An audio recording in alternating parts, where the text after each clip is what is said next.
इन दिनों यूपी में योगी सरकार घिरती हुई नजर आ रही है। जहां एक तरफ बीजेपी में सन्नाटा पसरा हुआ है तो वहीं सपा सुप्रीमो का पारा हाई है। हाई हो भी क्यों ना, क्योंकि सपा डेलीगेशन को संभल में जाने से रोक दिया गया। अब अखिलेश यादव ने आक्रामक तेवर दिखाते हुए योगी सरकार को जमकर घेरा है। नमस्कार, आप देख रहे हैं 4 PM और मैं हूं आपके साथ में शोभित पाठक। समाजवादी पार्टी के राष्ट्रीय अध्यक्ष और यूपी के पूर्व मुख्यमंत्री अखिलेश यादव ने अंबेडकर नगर में पत्रकारों से बात करते हुए यूपी उपचुनाव के परिणाम, संभल की हिंसा पर प्रतिक्रिया देते हुए भारतीय जनता पार्टी पर जमकर हमला बोला है। अखिलेश यादव ने मीडिया से बातचीत के दौरान एक सवाल के जवाब में कहा कि इस उपचुनाव में आप लोगों ने हमें जो कोचिंग दी उसके लिए मैं भारतीय जनता पार्टी को धन्यवाद देता हूं। प्रशासन को आगे करके बेईमानी की गई, लाभ देने के लिए क्या क्या नहीं किया गया। सुनने में तो यहां तक आया है कि एनटीपीसी और उनके सीएसआर से स्कूटी भी दी गई है। प्राइवेट कंपनियों पर दबाव बनाकर उनके सीएसआर का इस्तेमाल करके सिलाई मशीन तक दी गई। इसके अलावा एसपी नेता ने एक सवाल के जवाब में कहा कि यूपी के उपचुनाव में भारतीय जनता पार्टी 2 सीटें बड़ी मुश्किल से जीत रही थी। सातों की सातों सीटें समाजवादी पार्टी जीतती, लेकिन प्रशासन ने सर्टिफिकेट किसी और को दे दिया। और क्या कुछ कहा अखिलेश यादव ने, आपको सुनाते हैं। जो बात ये रही कि 7-2 बड़ी मुश्किल से बीजेपी जीत रही थी। 7 सीटें समाजवादी पार्टी जीती है, लेकिन प्रशासन ने सर्टिफिकेट किसी और को दिया है। और जो संभल में हुआ है, संभल में हुआ नहीं है, कराया गया है। अफवाहों में होता कुछ नहीं है, अफवाहों से होता बहुत कुछ है। अगर पूरा घटनाक्रम आप देखेंगे, पहले तो 19 तारीख को फैसला सुनवाना कि उसका सर्वे होगा। जब पहला सर्वे हुआ, किसी भी मुस्लिम पक्ष के लोगों को या संभल के लोगों को किसी को आपत्ति नहीं थी, पूरा सर्वे हुआ।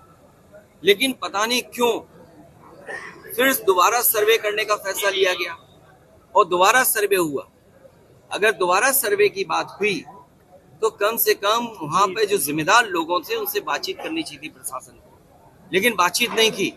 और फिर जो सर्वे टीम गई थी, क्या उसमें बीजेपी के कार्यकर्ता नहीं गए थे? सच्चाई तो ये है, जो प्रशासन छिपा रहा है, कि जितने लोग उसमें गए थे सर्वे में, पीछे से नारे लगा के जा रहे थे। जो नारे लगाने वाले थे उन पे कितनी कार्रवाई की है? क्या नारे लगाने वालों पे मुकदमे दर्ज हुए?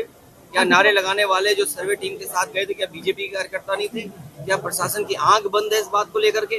और सोचिए, आप पीजीआई में जाइए, नौकरी कहाँ की मिली राजस्थान के लोगों को? आप लोहिया इंस्टीट्यूट चले जाइए लखनऊ में, वहां पर नौकरी किसको मिली है? राजस्थान के लोगों को। सैफई मेडिकल यूनिवर्सिटी में चले जाओ तो नौकरी किसको मिली है? राजस्थान के लोगों को। और फिर राजस्थान के लोग उनको बैठाया जिन पर प्रश्न लगता है, जो अधिकारी हैं वहां पर। ये क्या वजह है कि राजस्थान के अधिकारी देख रहे हैं सब वहां पर, और बाहर से लाए हुए टेम्परेरी जो एक्सटेंशन पे रह रहे हैं उनसे कानून व्यवस्था संभाली जा रही है। ये गंभीर बात है। मुझे उम्मीद है कि इन सब घटनाओं को सुप्रीम कोर्ट सो मोटो लेकर के देखेगा कि आखिरकार इस तरह की साजिश क्यों रची गई। क्योंकि भारतीय जनता पार्टी को अपनी जो बेईमानी की थी उन्होंने, उस बेईमानी को छिपाना था। कोई दिल्ली का रास्ता इसी तरीके से दिल्ली तक पहुंचा था, कोई इसी तरीके से जहां पर अमन चैन को खत्म कर करके, भाईचारा खत्म कर करके दिल्ली तक पहुंचा था। आज लखनऊ वाले भी उसी रास्ते से दिल्ली पहुंचना चाहते हैं। ये दिल्ली और लखनऊ की लड़ाई है जिसमें जनता पिस रही है। वहीं संभल की घटना पर उन्होंने खुलकर बात की। उन्होंने कहा कि संभल में जो हुआ वो बिल्कुल भी ठीक नहीं था। अगर पूरा घटनाक्रम आप देखेंगे, पहले तो 19 नवंबर को फैसला सुनाया जाता है कि शाही जामा मस्जिद का सर्वे होगा। जब पहला सर्वे हुआ था, संभल के लोगों या किसी भी मुस्लिम पक्ष को कोई भी आपत्ति नहीं थी। पूरा सर्वे शांति के साथ हुआ था और इसके बाद पता नहीं क्यों दोबारा सर्वे करने का फैसला लिया जाता है। दोबारा सर्वे के लिए प्रशासन के लोगों को वहां के जिम्मेदार लोगों से बात करनी चाहिए थी, लेकिन बातचीत नहीं की गई। दोबारा जो सर्वे की टीम गई, क्या उसमें बीजेपी के कार्यकर्ता नहीं गए थे। सच्चाई यही है जो प्रशासन छिपा रहा है। जितने लोग सर्वे में गए थे पीछे से नारे लगाते जा रहे थे। जो नारे लगाने वाले थे उन पर अब तक क्या कार्रवाई की है? क्या नारे लगाने वालों पर मुकदमा दर्ज हुआ है? सर्वे टीम के साथ क्या बीजेपी के कार्यकर्ता नहीं थे? इन बात को नहीं झुटलाया जा सकता है, लेकिन प्रशासन ने अपनी आंखें बंद कर रखी हैं। उन्होंने आगे कहा कि मैं भारतीय जनता पार्टी को धन्यवाद देना चाहता हूं कि आपने जो कोचिंग दी है हम लोगों को इस चुनाव में, पूरा प्रशासन आगे करके, बेईमानी करके, इससे हमें बड़ी सीख मिली है। और क्या कुछ कहा ये भी जरा सुनिए। मैं भारतीय जनता पार्टी का धन्यवाद देता हूं कि आपने जो हम लोगों को कोचिंग दी इस चुनाव में, पूरा प्रशासन आगे करके जितनी भी बेईमानी हो सकती थी की है, और लाभ देने के लिए क्या नहीं किया। सुनने में यहाँ तक आ रहा है कि एनटीपीसी उनके सीएसआर से स्कूटी दी गई, प्राइवेट जो कंपनियां हैं उनसे दबाव बना करके उनके सीएसआर का इस्तेमाल कर करके सिलाई मशीन दी गई, और प्रधान, बीडीसी, कोटेदारों का क्या हाल हुआ वो आपसे बेहतर कौन जाने। इस दौरान उन्होंने नौकरियों का भी मुद्दा उठाया। उन्होंने आगे कहा कि पीजीआई लखनऊ में, Lohia institute, Saifai medical university में नौकरी राजस्थान के लोगों को मिली है। राजस्थान के उन लोगों को बैठाया जिन पर प्रश्न लगता है कि ये क्या वजह है। वहां पर सब राजस्थान के अधिकारी देख रहे हैं। बाहर से लाए हुए अस्थायी अधिकारी जो विस्तार पर रह रहे थे, उनसे कानून व्यवस्था संभाली जा रही है। ये गंभीर बात है। मुझे उम्मीद है कि इन सब घटनाओं पर खुद संज्ञान लेकर सुप्रीम कोर्ट देखेगा। अखिलेश यादव ने सुप्रीम कोर्ट से संभल हादसे का संज्ञान लेने का भी अनुरोध किया। उन्होंने कहा कि न्यायिक प्रक्रिया का आधार सपने नहीं बल्कि साक्ष्य होना चाहिए। सपा प्रमुख ने यूपी के संभल हादसे के लिए जिम्मेदार सभी लोगों और सर्वे करने वालों और इससे जुड़े अधिवक्ताओं के खिलाफ दंडात्मक कार्रवाई करने का भी अनुरोध किया। अखिलेश यादव ने इस मामले में बार एसोसिएशन से भी उम्मीद जताई है कि वे इस पर दंडात्मक अनुशासनात्मक कार्रवाई करें, और उन्होंने कहा कि अधिवक्ता संघों को भी इस मामले में आगे आना चाहिए। उन्होंने ये भी कहा कि जिम्मेदार लोगों को ऐसी सजा मिलनी चाहिए कि इस देश का अमन चैन छीनने वाले नकारात्मक तत्व फिर कभी सिर न उठा सके। सपा प्रमुख ने अपने ट्विटर पर लिखा कि संभल में सपनों के आधार पर सर्वे करने वालों के खिलाफ सख्त कार्रवाई होनी चाहिए।